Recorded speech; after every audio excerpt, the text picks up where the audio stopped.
Before we get to the action, I stopped by to remind you guys Black Friday is right around the corner and the Chiclets crew has you covered. You're gonna go over to barstoolsports.com/chiclets to buy 20% off from Black Friday all the way to Cyber Monday. We got it all. We got hats, we got toques, sweaters, t-shirts, you name it. Go check it out at barstoolsports.com/chiclets. Now enjoy the show. Yeah. Sean, I'm looking at your 07-08 season, 48 games played, 527 penalty minutes, just under 11 minutes a game. I'm wondering, like, what was the coach's game plan for this league back then? Was it a traditional game plan, or was it like fighting incorporated into the game plan? What would the coach say before the game? Okay, so it's a normal hockey game. The one team is trying to score more goals than the other, so that all still happens.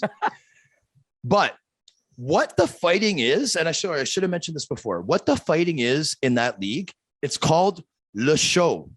So le show is part of the package of the game. It may happen in the beginning of the game. There might be like this is back then, 4 or 5 fights to start the game. It may happen after the first goal scored, but it will happen at some point. There's a gentleman's agreement that if McMorrow comes on the ice, that Sugden or Morasti or someone else is going to counter that, whoever they're matched up on. There was 5 against 5 that were matched up as if they were like an undercard towards the main event. And at that time, and when I have like Wingfield and Morasti and these guys on my show, what I say is, okay, this was a long time ago, so we're going to be honest. It doesn't happen anymore. There was illegal stuff that was happening, but it's not happening anymore, so no one's going to get in trouble. There's time that's passed, whatever. Every team was influenced by biker gangs. There was a lot of cash being washed through the teams. Every player was being paid in cash. You guys have heard about the KHL stories of, you know, those Russian mobs and stuff. And like I'm buddies with Freddie Brathwaite, and Freddie Brathwaite's telling me stories about, you know, that guy's making like $2 million in a season. Okay. So how much is that in a month? What is it? Like 80 grand or whatever it may be. So this guy's getting paid 80 grand cash before a practice. So where do you put $80,000 in cash?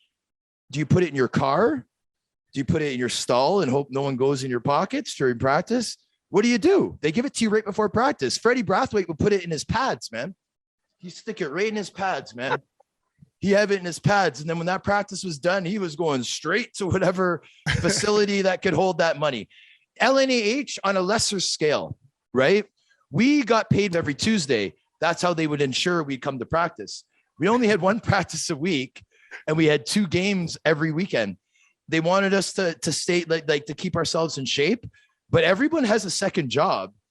And that's why now guys are choosing the LNAH over like the coast, because it's the same budget, same money that they're making, whatever a week, but then they can work another job. They'd be close to their families. Why would they want to live in some little butthole town in Texas when they could stay home and make the same money and be with their families? You know what I'm saying?